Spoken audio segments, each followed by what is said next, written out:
ఏది అయినా ట్రై చెయ్యి ఆచి చికెన్ మసాలా. సంగారెడ్డి జిల్లా జహీరాబాద్ ఇంద్రేశం మున్సిపాలిటీ ఎన్నికలు ఉత్కంఠ రేపుతోంది. కోరం లేక వాయిదా పడిన ఎన్నిక నేడు జరగనుంది. జహీరాబాద్ మున్సిపాలిటీలలో 37 వార్డుల్లో బీఆర్ఎస్ 15, కాంగ్రెస్ 14, బీజేపీ 3, ఎంఐఎం 2, స్వతంత్రులు 3 విజయం సాధించారు. చైర్మన్ ఎన్నికకు మ్యాజిక్ ఫిగర్ 20 మంది కావడంతో హంగ్ నెలకొంది. ఇక చైర్మన్ పీఠాన్ని దక్కించుకునేందుకు ప్రతిపక్ష బీఆర్ఎస్, బీజేపీ జట్టు కట్టి ఎక్స్ అఫీషియోగా ఎమ్మెల్యే మాణిక్ రావు పాల్గొన్నప్పటికీ 19 మంది మాత్రమే అయ్యారు. ఇక అధికార కాంగ్రెస్ పార్టీకి 2 ఎంఐఎం, 3 స్వతంత్రులు కలుపుకొని 19 మంది సభ్యులు ఉన్నారు.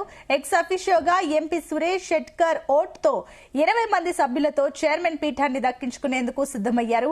కానీ చైర్మన్ పీఠం తమకు కావాలంటూ 4 కౌన్సిలర్లు పోటీ పడుతుండటంతో కాంగ్రెస్ వర్గీయులలో ఏకాభిప్రాయం కుదరక చైర్మన్ ఎన్నికకు హాజరు కాలేదు.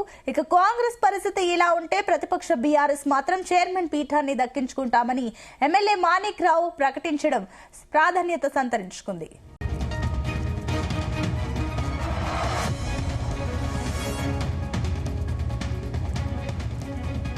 అటు ఇంద్రేశం మున్సిపాలిటీలపై ఇక పట్టు సాధించేందుకు బీఆర్ఎస్ పార్టీ, బీజేపీ సహకారం తీసుకునే ప్రయత్నాలు చేస్తున్నట్లు సమాచారం. 18 వార్డులకు గాను బీఆర్ఎస్ ఖాతాలో 9 స్థానాలున్నాయి.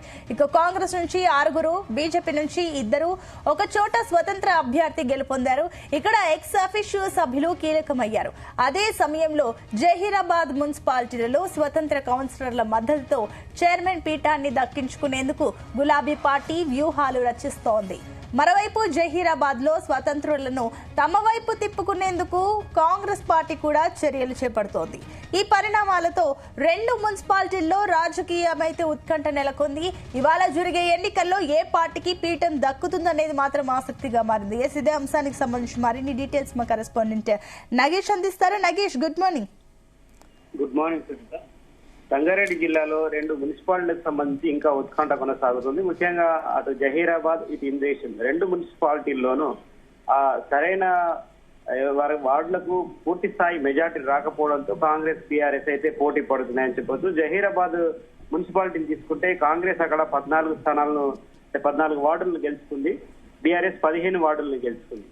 అయినప్పటికీ అక్కడ 37 మంది వార్డు సభ్యులు ఉండగా పూర్తి స్థాయిలో మెజార్టీ రాలేదు. మ్యాజిక్ ఫిగర్ అక్కడ 19గా ఉంది. దీంతో బీఆర్ఎస్, కాంగ్రెస్ అయితే మ్యాజిక్ ఫిగర్ కోసం ప్రయత్నాలు అయితే చేశాయి. ఇప్పటికే కాంగ్రెస్ అయితే మొత్తానికి అక్కడ మున్సిపల్ పీఠాన్ని కైవసం చేసుకునేందుకు ఏర్పాట్లు అయితే చేసుకుంది. 14 స్థానాలు గెలుచుకోగా వారి నుంచి రెబల్ గా పోటీ చేసిన 3 కూడా కాంగ్రెస్ తమలో కలుపుకునే ప్రయత్నం చేసింది. ఎంఐఎం వాళ్ళు 2 సపోర్ట్ కూడా తీసుకుంది. దీంతో అక్కడ వారి సంఖ్య 19గా చేరింది. ఎక్స్ఎఫ్సియో సభ్యుడిగా ఎంపీ సురేష్ షెట్కర్ అక్కడ ఓటు వేస్తే 20గా వారి సంఖ్య కాంగ్రెస్ చేరుతుంది. అక్కడ మున్సిపల్ పీఠం దక్కించుకునేందుకు కాంగ్రెస్ కు పూర్తి స్థాయిలో అనుకూల పరిస్థితులు ఉంటాయి. అయితే చైర్మన్ విషయంలోనే అక్కడ కొద్దిగా గొడవ జరుగుతుందని తెలుస్తుంది. ఎవరైతే ఇండిపెండెంట్ గా పోటీ చేశారో జాఫర్ అనే వ్యక్తి చైర్మన్ పదవి కోసం పట్టుబట్టారు. దాంతోనే నిన్న అతను హాజరు కాలేదు. అతనితో పాటు ఇంకిద్దరు కూడా హాజరు కాలేదు.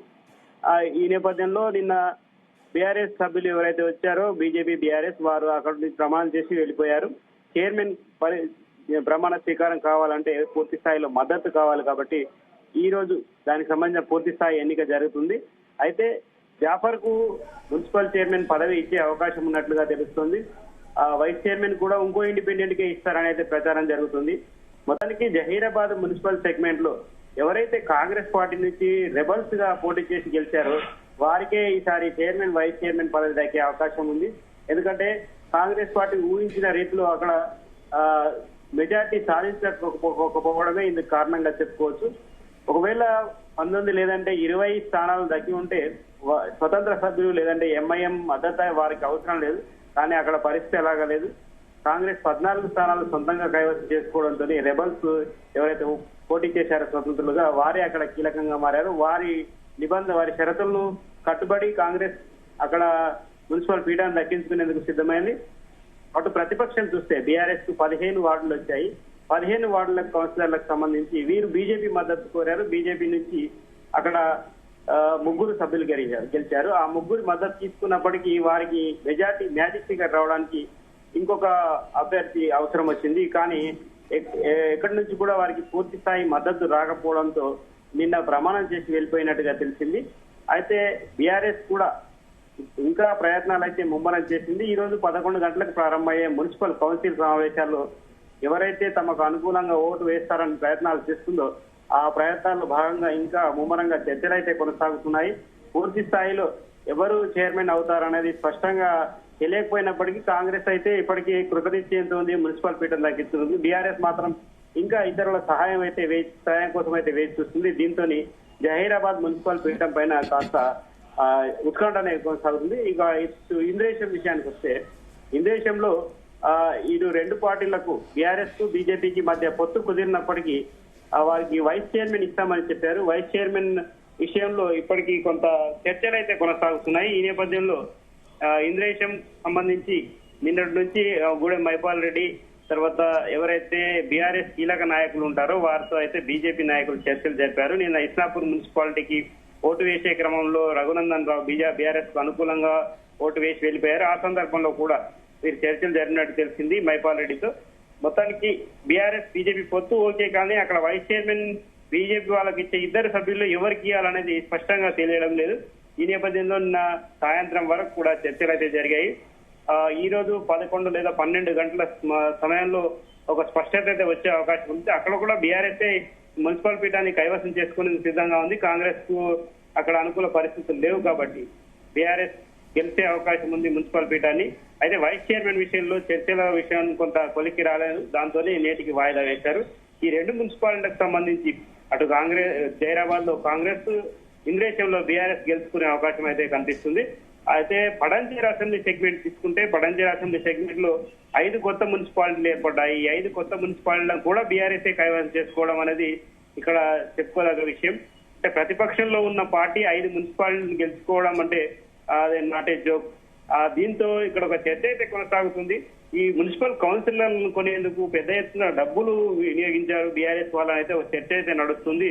ఎందుకంటే నిన్న ఇస్నాపూర్ విషయానికి వస్తే ఇస్నాపూర్ ఇష్యూలో దాదాపు 1000 నుంచి 2000 మంది పోలీస్ బలగాలను దించి ఒక చిన్న మున్సిపాలిటీ పీఠాన్ని కైవసం చేసుకునేందుకు అంత కట్టుదిట్టమైన భద్రత ఎన్నికైతే జరిగింది. ఈ నేపథ్యంలో ఎవరైతే డబ్బులు పెద్ద ఎత్తున కొనుగోలుకు అయితే వినియోగిస్తారో వారిదే పెత్తనం అన్నట్టుగా నిన్న అక్కడ పూర్తి స్థాయిలో మనం స్పష్టంగా చూసాం. ఎవరైతే మున్సిపల్ పీఠాన్ని దక్కించుకోవాలంటే స్వతంత్ర అభ్యర్థులు కావచ్చు, ఇతర పార్టీల అభ్యర్థుల్ని కొనుగోలు చేయడం అనేది స్పష్టంగా కనిపించింది. ఈ విషయానికి సంబంధించి పెద్ద ఎత్తున చర్చ జరుగుతుంది. మున్సిపల్ ఎన్నికల్లో డబ్బులు పంపిణీ ఒక ఎత్తు అయితే గెలిచిన అభ్యర్థులను కొనుగోలు చేయడం అనేది పెద్ద ఎత్తున చర్చ జరుగుతుంది. ఇది పటంచేరు సెగ్మెంట్ లో అయితే కోట్లలో లావాదేవీలు జరిగినట్టుగా మనకు పూర్తి స్థాయిలో సమాచారం ఉంది. Right, thank you Nagesh.